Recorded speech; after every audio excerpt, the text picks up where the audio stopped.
Hello students, so if you recall our lesson about heat, temperature, and conduction, you'll remember that we put room temperature washers in hot water.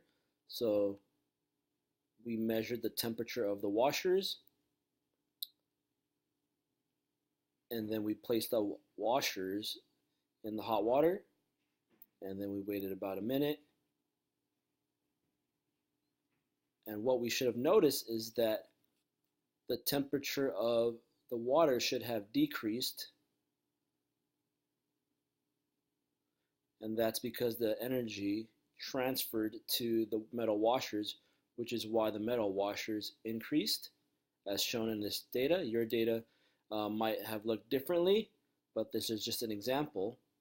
And so number one asks, why do you think the temperature of the water in your cup changes more than the water in the control cup? And that's because the energy from the hot water was transferred to the washers, and that decreased the temperature of the water. Okay, so the big idea is that the energy from the water is transferred to, and then shortly after, I asked you to place the hot washers in room temperature water. And as demonstrated in this video, when you did that, what you should have observed is that the room temperature water is slowly increasing in temperature, as shown in this data table, whereas the temperature of the metal washers, because of the energy transfer, should have decreased. And the big idea from this experiment is that the energy from the washers transferred to the water this time. Okay. Now, if we look at this animation of the room temperature spoon placed in hot water, what you'll notice is that the faster moving water molecules transfer some of their energy to the room temperature spoon, and this process is called conduction, okay? Which is why the spoon gets warmer and the warm water, the hot water, becomes a little cooler, okay? And so if we were to represent that to draw the motion lines, here is the before picture, and we notice that now the spoon has more energy, so we draw 3 motion lines, and then the water molecules kind of decrease in temperature, so we kind of change, instead of 3 motion lines, we kind of change it to 2 motion lines, all right, because that energy has transferred to the metal spoon.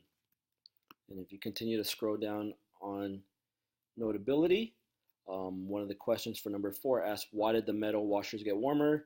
The energy from the water was transferred to the washers. Why did the water get cooler? The temperature of the washers increases while the temperature of the water decreases. Again, this can trace back to the concept of how a spoon gets heated. Now let's look and explain on the molecular level how the hot spoon, when placed in room temperature, cools down. Okay, so if we look at this, here is the hot spoon, and then we place it in room temperature water.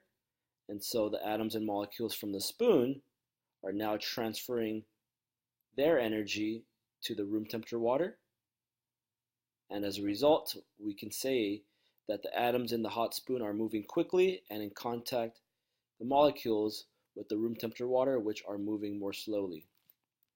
And so we can illustrate this with a before and after drawing, which shows that when the fast moving atoms or molecules hit the slower moving atoms or molecules, it increases their speed and the heat is transferred.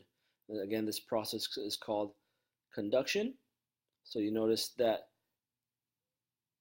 the spoon transfers its energy back to the water, and so we draw 3 motion lines for the water molecules and then 2 motion lines on the spoon.